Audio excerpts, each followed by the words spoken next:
excelente tema. Decimos ya bless.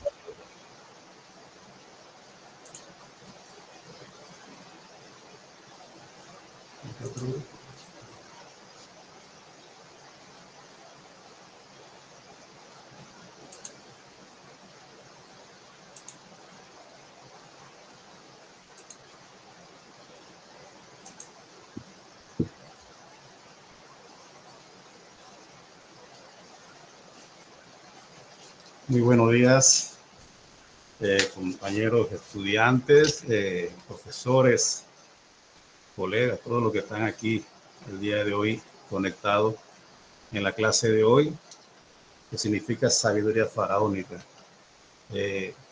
Primero que todo le vamos a dar las gracias a Dios y siempre y cuando haciendo una reflexión sobre aquello que dice el Padre nuestro, perdona nuestras ofensas, así como también nosotros perdonamos los que nos ofenden. Así que cuando alguien trata de ofenderte, usted hace al desentendido, porque usted conoce el Padre nuestro. Amén. Amén, hermano. Ok. Mi nombre es Iván Gómez. El día de hoy vamos a hablar el tema sabiduría faraónica, herencia de Egipto aplicada en la educación moderna. Para ustedes, ¿qué representa Egipto en la antigüedad comparándolo con la actualidad moderna? Algún voluntario que diga que para usted qué representa Egipto en el pasado, que eran gente constructora, gente que dejaron legados muy grandes a la humanidad. Un voluntario cualquiera. Profesor.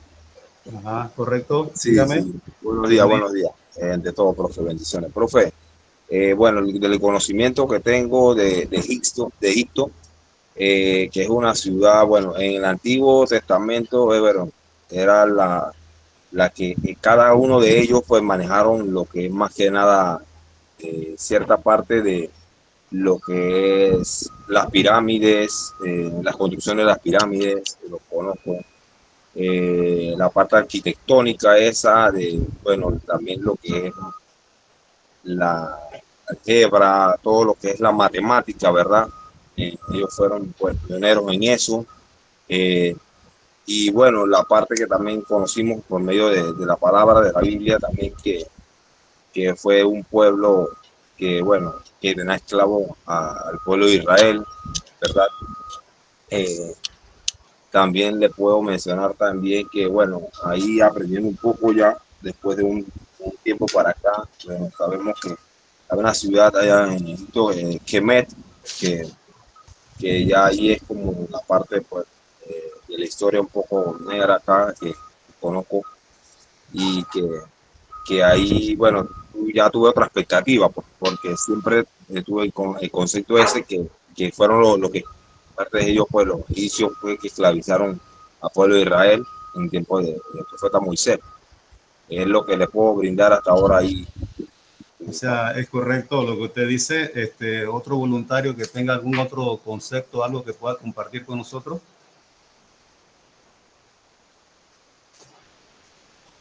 Bueno, vamos a hacer una introducción que hicimos para que inmediatamente leyendo esto, lo vamos a leer. Usted va a saber de una vez, ya va a conectar inmediatamente y se va a traer a su mente lo que era Egipto en diversas cosas que hacían en construcción y tantas cosas que hacían. Dice, herencia de Egipto aplicada en educación moderna. Es lo que está en la pantalla. Egipto fue considerado como la cuna de la enseñanza, principalmente en la pintura, el cual quedó plasmado en los jeroglíficos. El método iniciaba desde la infancia con un difícil método de enseñanza de lectura y escritura, después gramática, para así estudiar textos clásicos y religiosos. Luego la enseñanza se lograba a través de la copia, el dictado y la memorización. Quienes no lograban aprender eran considerados como esclavos.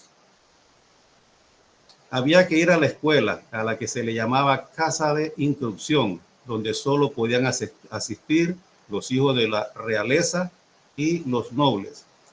Quienes se educaban se convertían en sacerdotes o escribas. A las escuelas solo asistían los varones.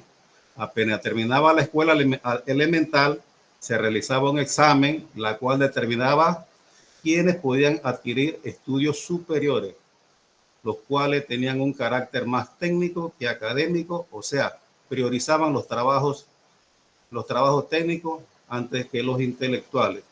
Quienes no podían pagar por educación formal era enseñado en casa. Por lo regular aprendían los trabajos que el padre sabía hacer. Las niñas aprendían lo que sabían hacer sus madres. Así que ya prácticamente estamos conectados, que la enseñanza empezaba desde el hogar, empezaba desde temprana edad.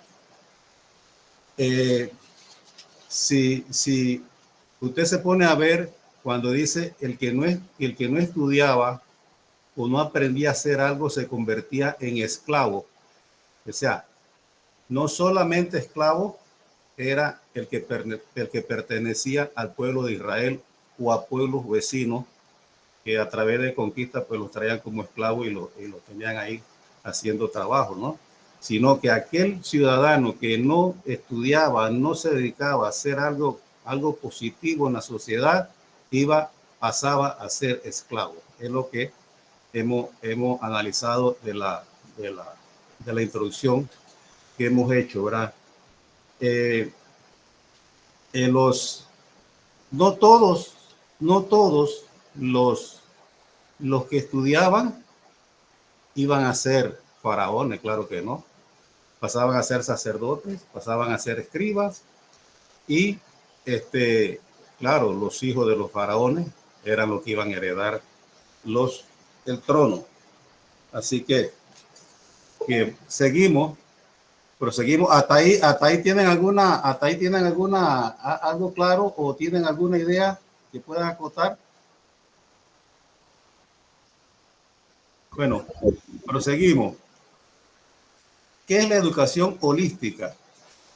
Indica un sistema y al aprendizaje y a las propiedades que se analizan como un todo, de una forma integral o global, es decir, desde los puntos de vista. O sea, los puntos de vista eran tan importantes porque cuando usted está en un salón impartiendo sus clases y usted quiere que el estudiante capte, asimile lo que usted está tratando de que aprenda, es importante. Primero, tenemos que comprender que tenemos estudiantes con diferentes capacidades. Hay quienes nacieron talentosos, otros habilidosos, otros normal, otros que están en la clase porque lo obligan los padres y cosas como esas. Entonces, la holística nos dice que tenemos que promover un nuevo tipo de aprendizaje. ¿Cuál aprendizaje tendríamos que promover? Dice, un nuevo tipo de aprendizaje. Para ustedes, ¿qué sería un nuevo tipo de aprendizaje? Acá profesor Camilo, ¿cuál sería un tipo de aprendizaje que podríamos impartir en clase para que el estudiante comprenda la clase? Bueno, profe, yo considero que se le puede impartir mediante, bueno, primero que todo, depende de la metodología que uno vaya a utilizar, ¿no? Que sea una metodología de enseñanza, así como la que usted nos está mostrando ahora mismo, hablarle, o sea, describirle lo más importante del tema para que ellos tengan una mejor asimilación, ¿no? Del tema con preguntas y respuestas. Correcto. Ajá. Correcto. O sea, es importante hacer una introducción de la clase. O sea, porque si usted agarra la clase y usted dice, bueno, en el transcurso de la clase te vas conectando y vas comprendiendo, ya eso da a más largo y da tiempo a que el estudiante de repente se entretenga en otras cosas. Pero si usted hace una introducción tocando ya el asunto puntual ya de lo que es el tema, entonces ya el estudiante queda totalmente conectado en qué es lo que se quiere ¿Qué es lo que quiere el profesor que usted aprenda en su clase, verdad? Claro, como menciona, profe, disculpe, con una introducción bien clara ahí y él ya tiene por dónde ir, ¿no? Encaminado. También las imágenes ayudan mucho y lo que son videos también. Ajá, sí, sí, correcto. Así mismo las gráficas, todos esos son métodos de enseñanza, por lo menos decir, cuando un niño tiene 2 años, 3 años, usted viene y lo agarra con el ábaco y le empieza a decir 1, 2, 3, ya va aprendiendo. Esos son métodos que están en el ambiente, porque yo quiero hacerle una pregunta a ustedes. ¿Cuántos de ustedes creen que empezar a enseñar a un niño desde los 2, 3 años, que es cuando su cuerpo y su cerebro está en desarrollo, todas sus hormonas, todas sus neuronas están en desarrollo? ¿Cuántos de ustedes creen que ese niño cuando llega a quinto o sexto año ya deja la universidad, no va a la universidad porque está aburrido de estudiar? ¿Cuántos creen en eso que siempre se le escucha a la gente? Yo no pongo a los niños a estudiar de temprana edad porque cuando están ya grandes, entonces ya están aburridos de estudiar. ¿Cuántos creen en eso? Profesor Wilmer.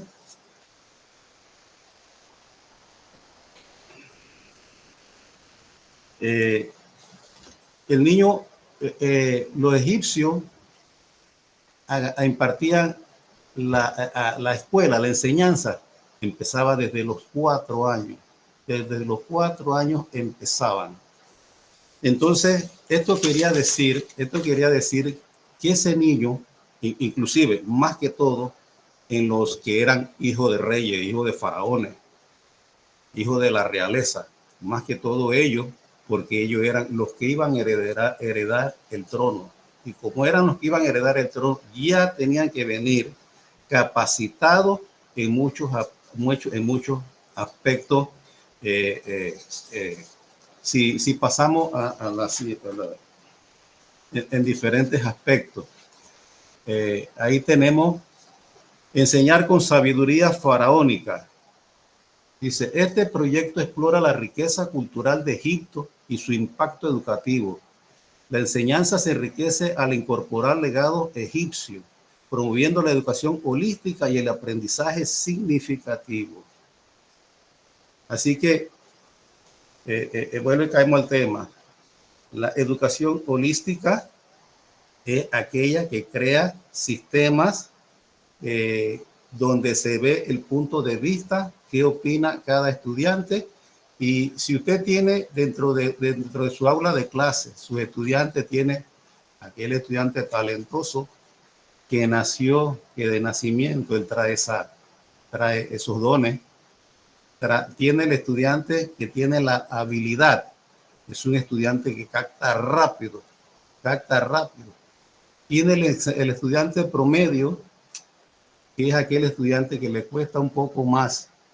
Lo que el estudiante talentoso lo aprende en un día, el habilidoso lo aprende en 2, 3 o 4. El estudiante mediano, entonces él va a tomar eso, de repente le va a costar 8 días, 10 días, 15 días. Y ahí es donde tenemos que implementar los métodos, los sistemas para que el estudiante desarrolle en clase y aprenda. Los egipcios tenían un eslogan prácticamente: siempre hay que crear nuevas estrategias para que el estudiante aprenda. Mire, la educación en Egipto llegaron los estudiantes a tenerla como que fuera un castigo. Los estudiantes le tenían miedo, le tenían terror a la educación porque era difícil, era muy difícil. Desde sus inicios era difícil. Entonces, un estudiante de 4 años, que un estudiante de 4 años acá viene siendo un prenatal, un preinfantil, un prekinder prácticamente. Entonces, ese estudiante lo ponen allá a hacer pintura, lo ponen a hacer bolitas, lo ponen a hacer cositas.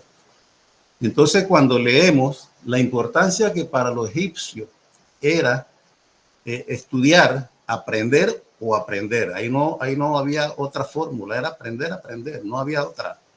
Entonces, si era tan difícil, ¿Ustedes creen que aquel niño que iba a la escuela, aquel niño que iba a la escuela desde los 4 años, empezaba ya a tener clases con profesores que tenían la experiencia, tenían el conocimiento, o profesores que eran vigiladas sus enseñanzas por personas superiores a ellos?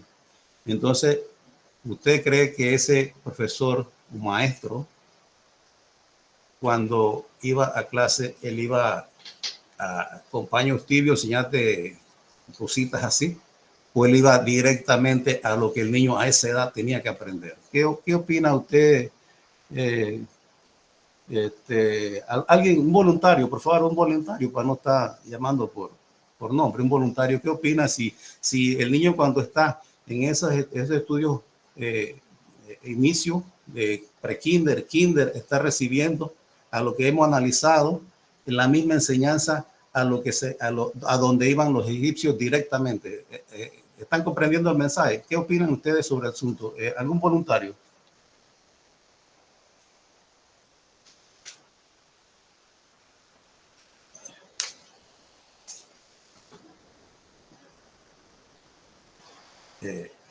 Buenos días, profe. ¿Me escuchan? Sí, lo escucho. Correcto. Buenos días, profe y compañeros. Bueno, en aquellos tiempos, ¿verdad? Como usted lo estaba explicando un poquito acerca sobre los egipcios y el conocimiento que tenían ellos y las habilidades que presentaban con respecto a cómo ellos se manejaban en sus capacitaciones. Recuerden que los hijos de los faraones tenían que ser los más preparados porque eran los futuros herederos del trono en ese momento, porque solamente los hijos de los faraones podían pisar los tronos en aquellos tiempos. Los demás tenían que ser subordinados, tenían que estar por debajo de ellos. Algunos escalaban algunos puestos más segundos, terciarios. Sin embargo, ellos buscaban que sus hijos desde pequeños estuvieran con un conocimiento vasto, agradable, en experiencia, en conocimientos. Y yo considero de que el niño se le debe de estimular desde muy temprana edad, porque allí vamos a cosechar, ahí vamos a pulir.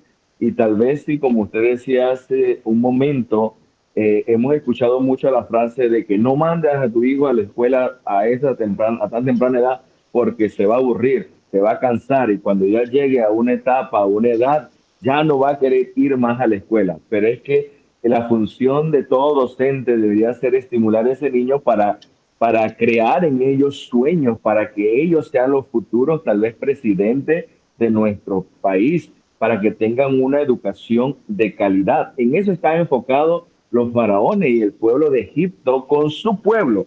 Escuche, en ese tiempo el pueblo de Egipto, si nos vamos a la parte religiosa, el pueblo de Egipto se enfocaba en su gente, que fueran los mejor de lo mejor, para que sirvieran al palacio, para que sirvieran al trono y que pudieran llevar a cabo toda la dirección que se daba en ese momento. Y creo que si lo traemos a colación a nuestros tiempos, a nuestros momentos que estamos viviendo hoy en día, nuestros jóvenes no están haciendo, no, tal vez no están siendo estimulados o creando sueños como deberían de ser, y por eso vemos hoy mucha deserción. Pero realmente a nuestros niños deberíamos estimularlos desde muy temprana edad para crear sueños, para crear jóvenes y transformar vidas, y que sean esos niños y niñas de agentes de cambio del día de mañana o este presente que estamos actualmente.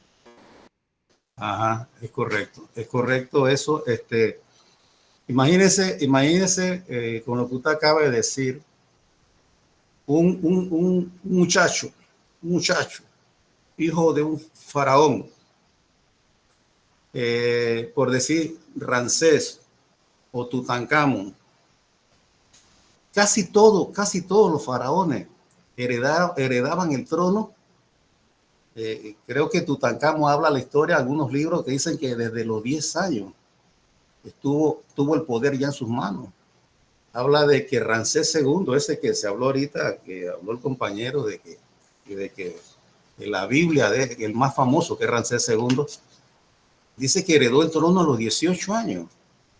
Entonces, pero ya cuando él heredó el trono ya era constructor, Quiere decir que esa educación de ellos era una educación que estaba a máximo nivel, al máximo nivel, que un muchacho de 13, 14 años, 12 años, ya podía dirigir una obra, ya podía dirigir un pueblo, siendo hijo de Faraón, ya podía dirigir un pueblo, porque ya tenía el conocimiento en la ciencia, tenía conocimiento en la ciencia. Los egipcios inventaron el número cero.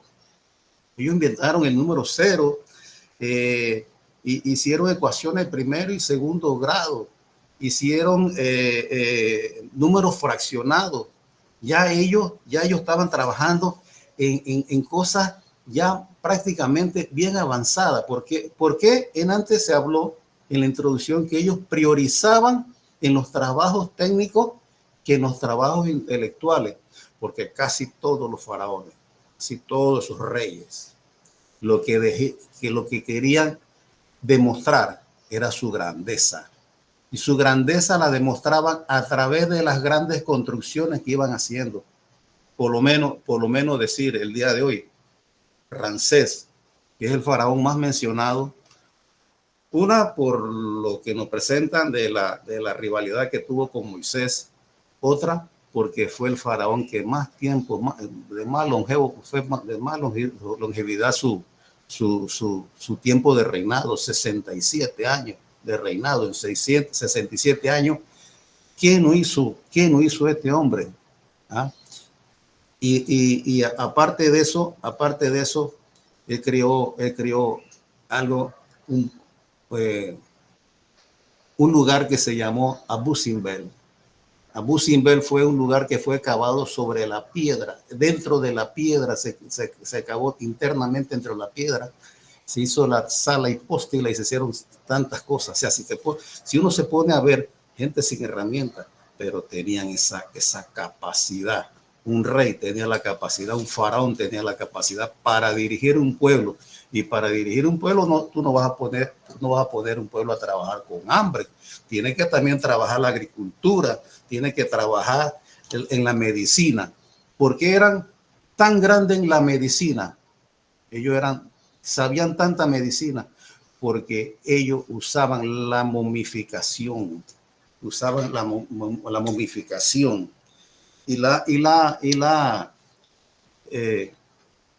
La momificación, ellos tenían que abrir los cuerpos, los cadáveres, ya se ve estaba el corazón, el hígado, sabían dónde estaban todas sus partes, todas sus cosas. Entonces ellos creaban con hierbas, creaban lo metían en algo líquido que tiene un nombre bien extraño eso, y allí lo preservaban por 70 días y después lo sacaban el cuerpo, lo cubrían con estas hierbas y entonces iban vendándolo. Ellos en la medicina tuvieron tan avanzados precisamente por este tipo de cosas. En la astronomía ellos estudiaron las estrellas, los puntos cardinales. Mire, ellos ya querían saber dónde exactamente estaban ubicados. Ya por decir un ejemplo, el Valle de los Reyes, donde están casi todas las pirámides y todas las grandes construcciones. Ya ellos querían saber en qué parte se encontraba, si estaba al norte, al sur, al este o al oeste, y ellos querían saber de la cantera, de dónde iba a traer su material, querían saber de tantos kilómetros, y ellos querían saber, ¿verdad? Entonces ellos estudiaron las estrellas, los puntos cardinales, la duración del día y la noche, ellos la calcularon y la hicieron 12 horas el día y 12 horas la noche. Como también ellos crearon que el año tiene 365 días. Mire todo lo que le debemos al pueblo egipcio. En la agricultura, ellos se basaron mucho en el río Nilo. Ellos hicieron irrigaciones para sus cultivos. Recuerden que tenía un pueblo en crecimiento, tenía un pueblo que era constructor, estaban construyendo al máximo, estaban inventando, estaban trabajando, estaban los maestros enseñando. Había un pueblo que estaba en plena florescencia económica y de todo, cultural y de todo. Entonces ellos tenían que también tener su pueblo alimentado. Entonces ellos se utilizaron mucho el río Nilo para esa irrigación. Utilizaron cuando el río crecía en un tiempo, bueno, ellos cuando ese río bajaba ya sabían que iban a sembrar, y cuando el río estaba abajo, estaba arriba, ya sabían también dónde tenían que sembrar. Y cosas como esas que ellos fueron descubriendo y fueron implementando y fueron quedando para la historia. Es más, cosas que todavía se usan en la irrigación, y casi todo lo que ellos hicieron, todo se usa hoy día. El año tiene 365 días, 24 horas al día, todo eso lo tiene, ¿verdad? Entonces, en la escritura, imagínense ustedes, ¿qué sería de la humanidad sin la escritura? Algún estudiante voluntario que me conteste, la joven Danaís que nos conteste, más o menos, ¿qué sería de la humanidad si no tuviéramos escritura? Bueno, profesor, todas estas culturas, incluyendo la de Egipto, todas han sido importantes en la evolución del ser humano hasta nuestros días, porque usted ve que cada día más sigue habiendo más evidencias, más hallazgos en la forma, en la construcción de estas pirámides, en todos los aportes que tiene la cultura egipcia. Así que yo pienso que ella ha sido fundamental hasta nuestros días y sigue siendo importante porque seguimos haciendo investigaciones para seguir aprendiendo más sobre ellos. Sí, o sea, sin la escritura, ¿cómo enseñaríamos a nuestros estudiantes? ¿A base de señas? Exacto, ¿A base de dibujo? Todo eso viene la escritura, de allá. Correcto, la escritura juega un papel relevante, primordial en todo lo que es la educación en todos los niveles, ¿verdad? Entonces ellos usaron 3 tipos de escritura: el jeroglífico, que eran ideogramas y se hacían un dibujo, y ya más o menos tú tenías que a tu criterio analizarlo, ese dibujo, qué se quería decir en ese dibujo. Por decir algo, el faraón Menes, que fue uno de lo que él fue el que existía Alto Egipto y Bajo Egipto. Entonces cada uno tenía un faraón. Como decir, la República de Chiriquí, Federal de Chiriquí, tiene su presidente y el resto del país tiene un presidente. Entonces después nos van a unificar y nos va a venir a mandar otro de allá, o va a venir a mandar el de aquí a todo el pueblo. Entonces ellos en la política, ese faraón vino, unificó el Alto y el Bajo Egipto en un solo gobierno. En la religión fue monoteísta.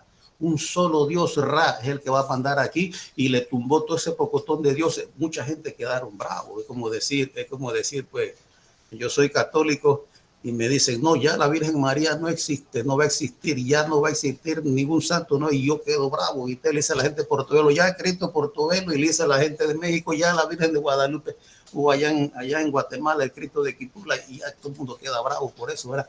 O sea, había que ser inteligente para unificar un pueblo. Tenías que tener muchas relaciones, tenías que tener mucha política, tenías que tener mucha idea, tenías que tener tantas cosas para convencer y no llegar a la guerra, a la matanza. Claro que tuvieron que haber enfrentamientos, muchos muertos en ese movimiento de unificación, ¿verdad? Así que ellos en la escritura usaron el jeroglífico, como le dije. Los sacerdotes usaron una escritura que era hierática, que solamente ellos más o menos comprendían aquellos mensajes, porque si un sacerdote escribía un mensaje, no lo podía leer cualquiera, era otro sacerdote que lo interpretaba, cosas como esas. Entonces la otra escritura era la demótica, era una escritura más sencilla. Entonces,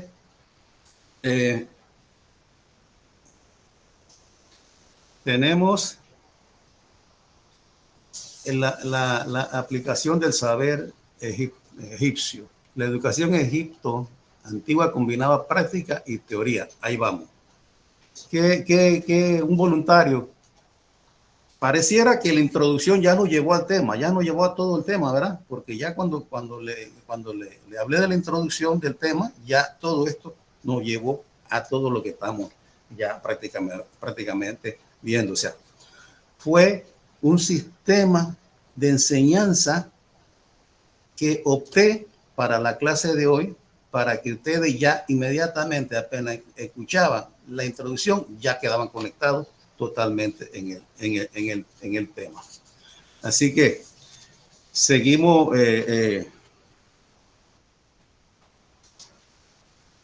Dice la comparación de la alfabetización en civilizaciones antiguas. La alfabetización en el antiguo Egipto fue notablemente avanzada para su época. Es correcto. Hasta hoy día ni siquiera podemos descifrar y tantos ingenieros y arquitectos y todavía no pueden descifrar cómo construyeron obras tan majestuosas, algo que parecieran de otro mundo, de otro planeta, ¿verdad? Entonces tenemos, dice 90%, tasa de alfabetización en Egipto, 90%. Alfabetización significa alfabeto, o sea, aprender a leer. Y si tenemos el 90% comparado a civilizaciones que aquel entonces como Grecia y Roma. Entonces, si tenemos el 90%, esto quiere decir que toda la población, casi toda la población sabía leer y escribir. Entonces, tal vez ese 10% pudieran ser personas que vivían muy lejos, personas que de repente, pues, en su momento estuvieron enfermos o estaban enfermos, o personas que nacieron con discapacidades cerebrales. Y ese 10% bien bajito, que yo creo que tendremos en Panamá 10% de analfabetismo. Esa es una pregunta bien compleja, ¿verdad? Entonces tenemos, dice, 300. Escuelas y bibliotecas en Egipto tenían 300. Dice, un gran número para su desarrollo educativo. Si tenían 300 entre escuelas y bibliotecas, quiere decir que cada pueblo tenía biblioteca, cada pueblo tenía escuela, y tenía escuelas con una enseñanza bien avanzada. Y sobre todo, los maestros se preocupaban por escribir aquellos papiros, porque se escribía en papiro, se escribía con pluma. La palabra pluma viene porque antes se usaba pluma de ave, entonces quedó con ese nombre pluma. Nosotros no decimos bolígrafo, decimos pluma, porque esa palabra quedó de aquel entonces. Entonces, tenemos en Panamá, vamos a hablar de 150 bibliotecas. Pero cuando hablamos bibliotecas bien nutridas en libros, en conocimiento, en sabiduría, ¿no? Así que alguien que me hable sobre la gráfica de ese 90% de tasa de alfabetización en Egipto y las escuelas y bibliotecas 300. Una persona que dé su opinión. Profesor, a mí me llama la atención el porcentaje, hablar de un 90%.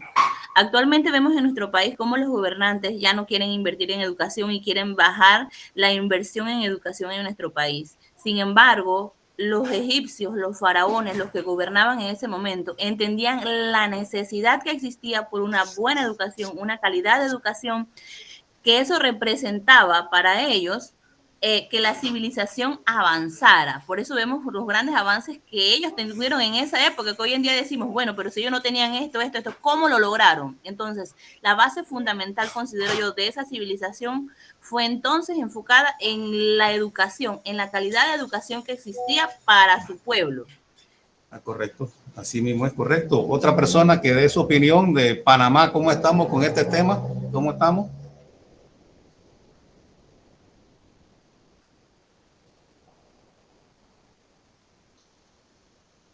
Sí, hay una máxima que dice que el conocimiento te da poder. ¿Será ese el temor que tienen nuestros gobernantes? Pregunto, no quieren que el pueblo esté bien, que tenga mucho conocimiento, esté bien avanzado. ¿Será que no quieren porque ya ese pueblo se va a rebelar contra el gobierno? ¿Qué opinarían ustedes de ese asunto? Bueno, seguimos y se lo dejo para el final para que vayamos entrando pues en la siguiente. Dice, cronología de hitos educativos en Egipto. 3000 años antes de Cristo. Recuerda que la historia viene de 3000 hacia acá. Viene 3000, viene bajando y cuando llega a Cristo empieza del año 0 para acá. Entonces, invención de la escritura jeroglífica. Bueno, ya hablamos que esos son ideogramas, pictogramas, cosas hechas con pintura y eso. Fíjate, 3000 años antes de Cristo ya ellos estaban, tenían su escritura, porque ya habla de que tenían su escritura 3000 años antes de Cristo. 2700 años de Cristo se establecen las primeras escuelas de escribas. O sea, ya pusieron escuelas, no se quedaron solamente con el conocimiento de un grupo, sino que instalaron escuelas. Claro que al principio pues entraban los hijos de la realeza y los nobles. 2500 años antes de Cristo, desarrollo de literatura sapiensal.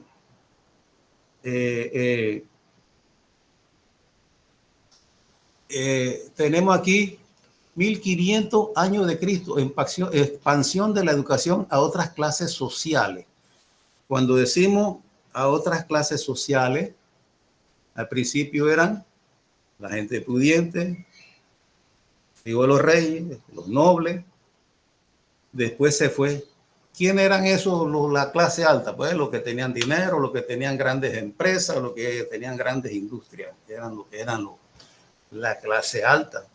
La clase media era más o menos aquel agricultor que tenía su tiendita, por decirlo hoy, tenía su mini super, por decir algo, y vendía sus productos, vendía sus cosas. Ya esa era una clase media. Y la clase baja era la clase proletariada, era la clase marginada. Mire, la educación llegó hasta las personas marginadas, llegó la educación. La importancia que Egipto le dio a la educación. Yo quisiera que algún día en Panamá se le dé prioridad a la educación, porque la educación es la que, como dijo el profesor hace un rato, esos son los profesores, puede ser el presidente de la República, ¿verdad? Y 300 años antes de Cristo, fundación de la Biblioteca de Alejandría en Egipto. La Biblioteca de Alejandría la fundaron cerca al faro de Alejandría, fundada por Alejandro Magno.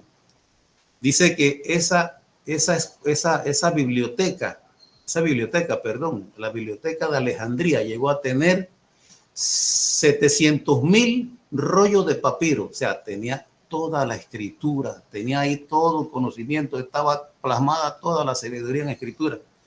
Pero con la guerra que tuvieron, la guerra armada que tuvieron ahí contra los romanos, quemaron la Biblioteca de Alejandría y allí se quemó mucho conocimiento. Sepa Dios cuántas cosas se quemaron hoy día que no tuvieran los investigadores, los paleontólogos, los arquitectos, ingenieros, estuvieran investigando tanto como hicieron tantas cosas. De repente esto hubiese facilitado las construcciones. Hoy día hubiera facilitado muchas cosas, ¿verdad? El legado en las matemáticas egipcias, sistema numérico, ya hablamos, pues, que inventaron el número 0. En geometría, mira, la geometría era muy importante. Una pirámide son cuatro triángulos unidos por sus esquinas y hace un triángulo perfecto. Aquí tenemos una pirámide. Aquí tenemos una pirámide que tiene adentro una figura de un faraón. Así que tenemos, ahí están grabados algunos símbolos han grabado ahí.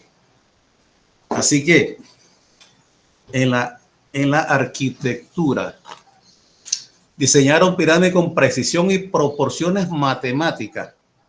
Ya le enseñé un ejemplo de pirámide, que son 4 triángulos perfectos unidos en sus esquinas. Es una pirámide. Dice precisión. Cuando habla de precisión, habla de que ellos, si la base de la pirámide medía 100 metros, ya ellos sabían cuánto medía un bloque, y ya ellos sabían en esos 100 metros por cada lado, ya sabían cuántos bloques llevaba cada lado. Y cuando se iba reduciendo hacia arriba, ya sabían cuántos bloques iba reduciendo y cuánto iba reduciendo hacia arriba, ¿verdad? Entonces,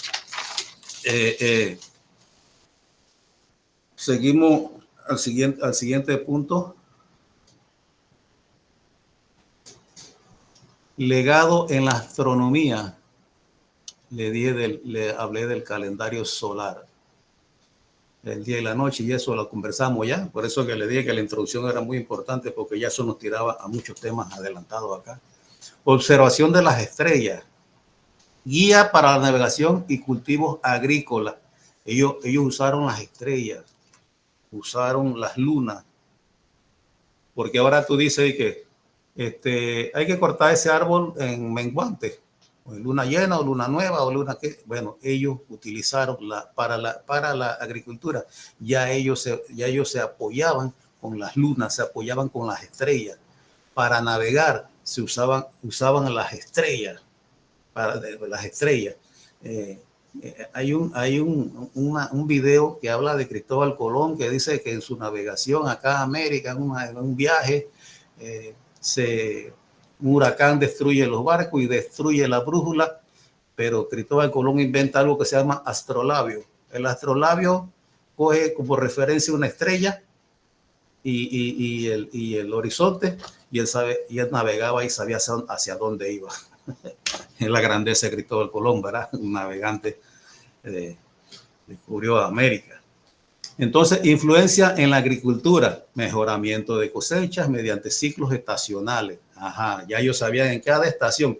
Bueno, estación seca, aquí ahora mismo nace lo que es el arroz. Ellos cultivaban mucho el lino y el trigo. Bueno, ahora lino y trigo. En esta otra cosechamos otra cosa, y cada estación sabían lo que iban a cultivar o en esa estación.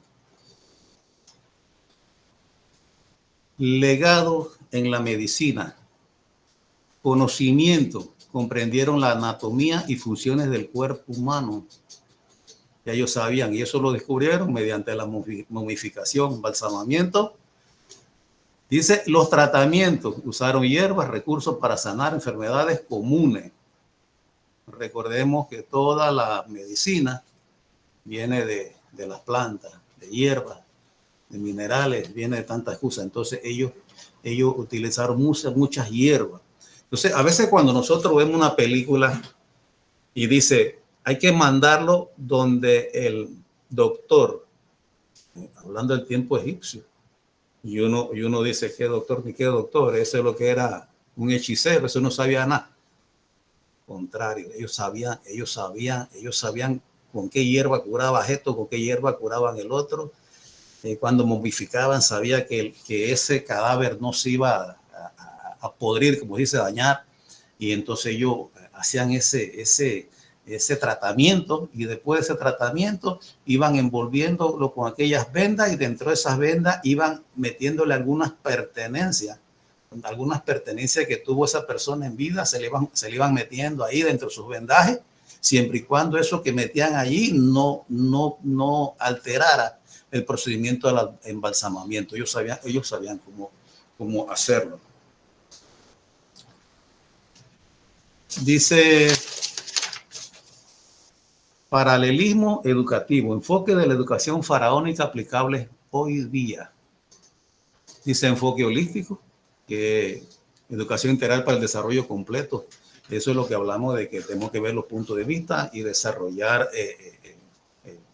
trabajos grupales en los muchachos, para que ellos capten de repente una idea con el otro. La idea se va formulando y llegan a un final para que se pueda desarrollar las cosas en y llegar a un final feliz. O sea, a un final feliz es que ya todas las ideas quedamos en un acuerdo y llegamos a esto, ¿verdad?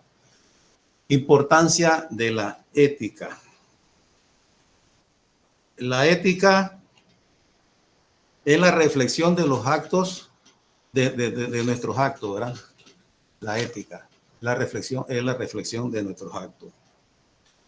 Desarrollo de habilidades prácticas. Bueno, ya ustedes saben cómo se desarrollan habilidades prácticas y adaptación individual. Esa adaptación individual es muy importante porque si usted en su aula de clase, en su estudiantado, usted tiene inclusive universidad, usted tiene algunos estudiantes que son de otra provincia y ese muchacho le está costando adaptarse a su entorno, tanto en su comunidad donde está viviendo como en el aula de clase, le está costando. Inclusive pudieran haber otros que son de otros países. Entonces eso le va a costar irse adaptando a esas cosas. Entonces nosotros tenemos que ver eso, ajuste a las necesidades de cada estudiante. Hay estudiantes que también la humildad, la economía también está bien dura. Entonces tú vienes y usted viene como su profesor y usted le dice, háganse un trabajo y el trabajo resulta que cuesta 150, $200. Y ese muchacho, ¿de dónde va a sacar ese dinero? Entonces, ajuste a las necesidades de cada estudiante. Es importante que nosotros hagamos, ¿cómo le digo? Someramente una evaluación de los estudiantes. Cuando usted ve un estudiante que todos salen al recreo y están comiendo y ese estudiante no sale y de repente hasta se queda sentado en el salón, ya usted sabe que ese muchacho no tiene para tomarse una soda o algo en el recreo. Entonces ya usted tiene que sensibilizarse en esa parte y saber que ese muchacho no va a poder presentarle un trabajo costoso. Tratemos siempre al estudiante de ponerle trabajo que lo pueda desarrollar con cosas simples, elementales, que lo pueda desarrollar. Si al final del camino lo que se quiere es el aprendizaje, que el muchacho aprenda lo que usted quiere enseñarle. ¿Alguna pregunta hasta allí, por favor? Alguien que acote algo. Charlie.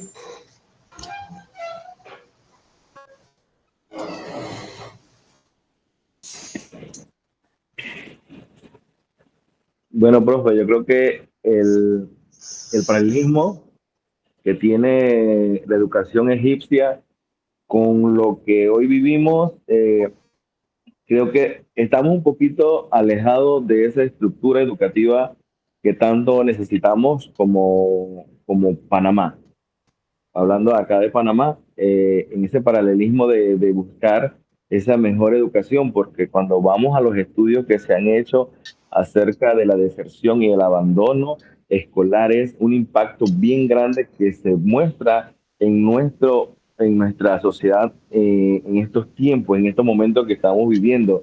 Y lo que buscamos como sociedad es que esa población estudiantil pueda avanzar, pueda crecer, pueda mantenerse dentro del sistema educativo y que sí se puedan ver profesionales desarrollándose en todos los aspectos de esa cultura que sí se viene desde hace años con los egipcios, que hicieron muchos descubrimientos, que valoraban su educación, valoraban la educación desde muy corta edad hasta llegar a etapas muy grandes. Hoy en día tenemos que valorar esos aspectos que marcan hoy la diferencia en la humanidad y que nos proyectamos, ¿verdad?, a una educación, a esa educación que tanto buscamos, calamos por ahí, que es una educación de calidad, equitativa, que llegue a todos.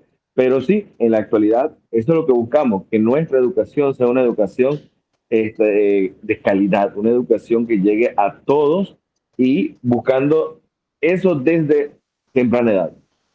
Esa educación y que tenga esa maravilla, excelencia que tanto requerimos para todos nuestros estudiantes. Sí. ¿Usted cree que en la antigüedad el pueblo egipcio, el gobierno egipcio, le cobró a la gente por educación? ¿Qué usted opina? Pues no, era, si nos vamos a los estudios que se realizaban, no se le cobraba nada. Si hablamos económicamente, no se le cobraba nada, pero sí se le exigía y sí se esperaba mucho de aquel que recibía esa educación. ¿Por qué razón? Porque esos muchachos o esos niños eran los futuros gobernantes de esos imperios. Recordemos que esos imperios eran tan poderosos, tan grandes, que no cualquiera se le daba el dominio, ni el manejo, ni el liderazgo de esos lugares. Entonces ellos no cobraban, pero sí exigían, sí esperaban mucho de esos jóvenes o de esos niños que tanto se les impulsaba para que fueran esos suplentes o esos suplentes faraones, porque recuerden que todo venía en sucesión. El que venía atrás del que estaba en el puesto tenía que ya ir mirando, ella tenía que ir liderizando, tenía que ser una persona con carácter, con temperamento, con todas estas ejecuciones que se necesitaba y se requería para poder gobernar toda una población. Y es lo que vemos ahí. No se les cobraba, pero sí se le exigía y sí se le esperaba resultados positivos a cada uno de ellos. Es correcto, al faraón se le creaba algo que se llama sabiduría, que es la forma, es la capacidad de tomar decisiones acertadas. Eso tenía que tener el faraón, no tomar decisiones por tomar decisiones, sino que tenía que tomarlas acertadas. Y todo el pueblo se iba creando, educando en esa manera. Entonces, allí nace algo que dice que la educación debe ser gratuita y obligatoria. ¿Por qué? Porque cuando abrieron el compás, los egipcios abrieron el compás para que no solo los nobles, la realeza estudiaran también la gente de clase media, todavía estudiara la gente de clase baja, que eran los marginados, el proletariado. Entonces quiere decir que si abrimos el compás para que estudien, es porque la educación es obligatoria. La educación es gratuita, pero es obligatoria. Usted va a aprender o aprender porque usted no puede. Pues, si no quieres aprender, bueno, anda ya a coger látigo, porque allá te moldaban en la punta del látigo. allá no había que tú cometiste una falta moral o inmoral y ahora tú vas ahí donde la jueza de paz y te va a poner trabajo comunitario. Ahí no había trabajo comunitario, ahí era o lo hacías, si no lo querías hacer, iba el látigo. Profe, también era deshonroso para la familia, para esa gente, los faraones y toda esa gente poderosa, era deshonroso que sus hijos no tuvieran un nivel de conocimiento elevado, grande, porque si tú no tenías ese conocimiento, porque todos estaban visualizando a quién, al hijo del faraón, al hijo del gobernante, ese es nuestro futuro líder. Entonces todos estaban direccionados a esos jóvenes. Y para la familia, en aquellos tiempos era muy deshonroso que sus hijos no, incluso eran desegregados del pueblo si no tenían la capacidad para ejercer el conocimiento de algún tema o los temas que se tenían que manejar. Es correcto. Mire, si vamos a ver ya el último faraón o la última faraona fue Cleopatra. Dice que su padre Ptolomeo le puso grandes maestros para que ella, cuando heredara el trono, ella tenía un hermano, pero el padre de ella, Ptolomeo, no quería que el hijo fuera el que heredara el trono, porque tal vez le veía que no tenía las intenciones que él pensaba que debiera tener. Y entonces él quería que la que sucediera en el trono, pues quedara en el trono, era Cleopatra. Entonces él la preparó a ella en la astronomía, en la medicina, en todas las artes, la ciencia la especializó. Inclusive hablaba todos los idiomas de la región. O sea que Cleopatra, si llegaba ahorita a hablar con los nobes, hablaba nobes. Si llegaba de los teribes, hablaba teribes. Si llegaba allá de los chocó, hablaba chocó. Entonces, pues, era muy importante que los hijos de los reyes tuvieran toda la cultura, toda la educación, todo el conocimiento, toda la sabiduría. Así que muchas gracias, profesor.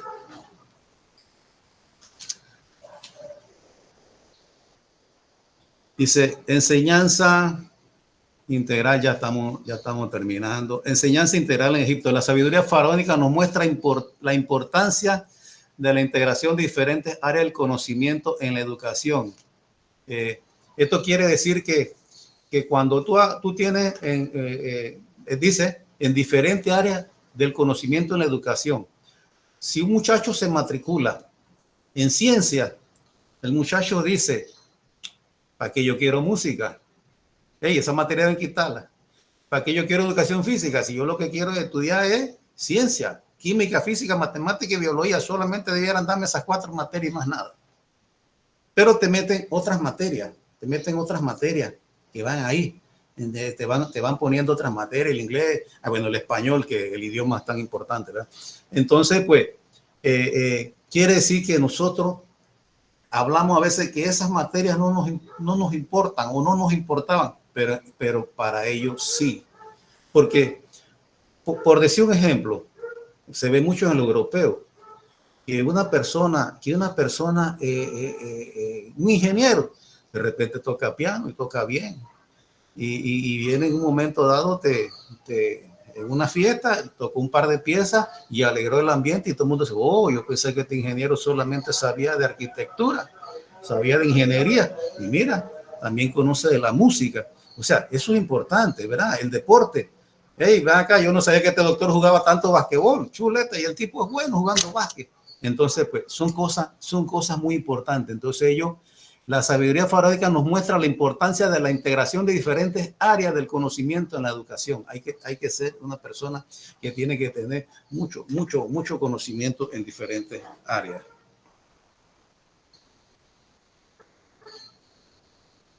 La importancia de la ética. La ética en la educación forma ciudadanos responsables y conscientes de sus acciones y decisiones. Esto es importante, el cómo conducirnos en la sociedad. Proseguimos. Habilidades prácticas. La educación en Egipto fomentaba el trabajo en equipo. Escuchen, fomentaba el trabajo en equipo, que está en negritas ahí, y la habilidad práctica para preparar a los jóvenes.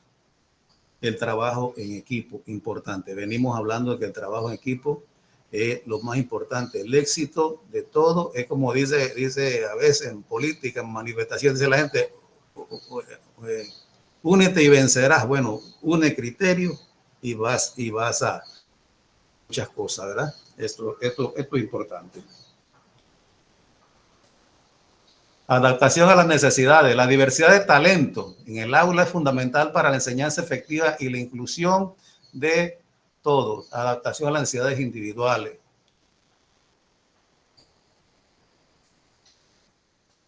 Aplicaciones prácticas. Incorporar la sabiduría faraónica en educación. Incorporar narrativas egipcias en las lecciones. Utilizar métodos de enseñanzas visuales. Eso lo habló antes el profesor Charlie, creo que fue que dijo. Que dice que utilizar métodos de enseñanza visuales, fomentar el trabajo en equipo en clase, promover el pensamiento crítico entre estudiantes. Recuerden que todos no pensamos igual, todos no tenemos las mismas ideas. Hay que unirse y llegar a un punto de acuerdo, ¿eh?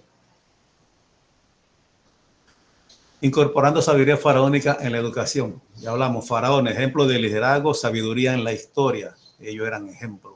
Los faraones eran considerados casi unos dioses. Lecciones de moral y ética en la mitología. Ahí entra la escritura hierática, jeroglíficos, comunicación y su importancia en la educación antigua. Ustedes ven ahí, hay un dibujo que sería un pictograma. Hay otras cosas ahí que sería un ideograma y tantas cosas que hay ahí que bueno, allá los paleontólogos porque saben cómo descifrarlo, ¿no? Enseñar con sabiduría, jeroglífico, ya saben, arte, educación. fomentar el trabajo en equipo. Por eso le dije, con la introducción, con lo que hablamos al principio, nos va a tirar o vamos a comprender todo lo que vamos a hablar hasta el final. Ya yo sé que todo esto, ya ustedes tienen la idea de todo lo que, de todas estas gráficas, lo que presentan, ¿verdad? Ahora, para cerrar, unos 2 estudiantes para que cerremos, cuéntanos qué te pareció todo.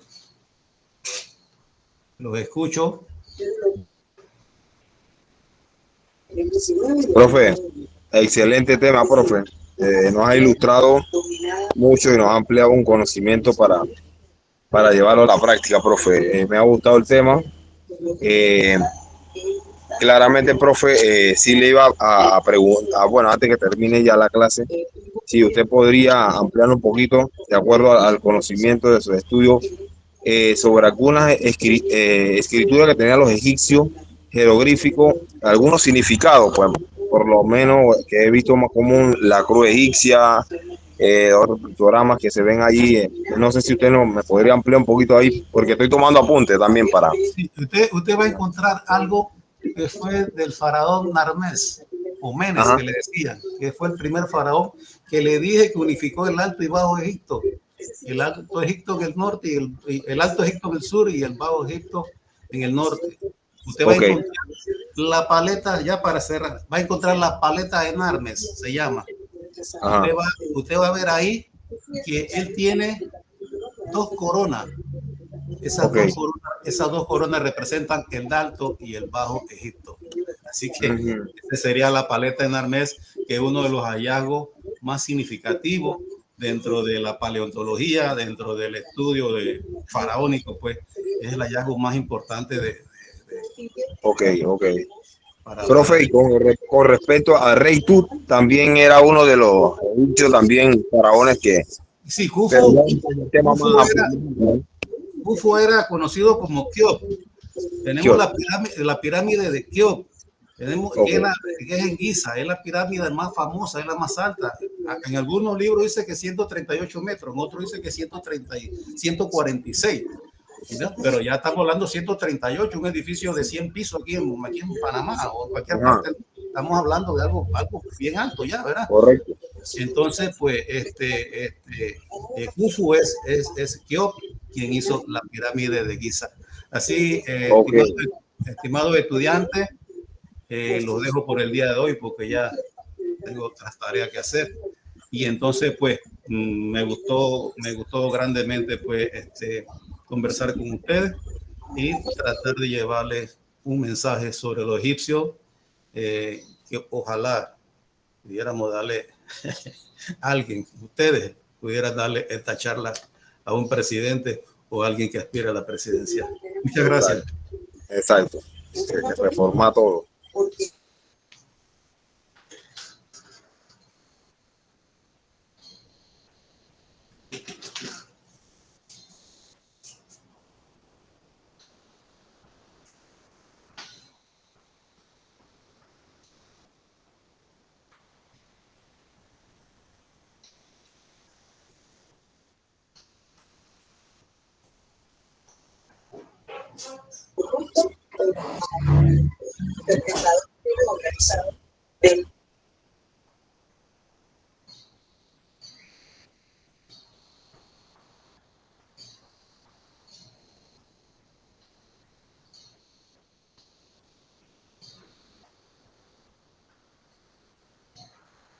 Son de pero ahora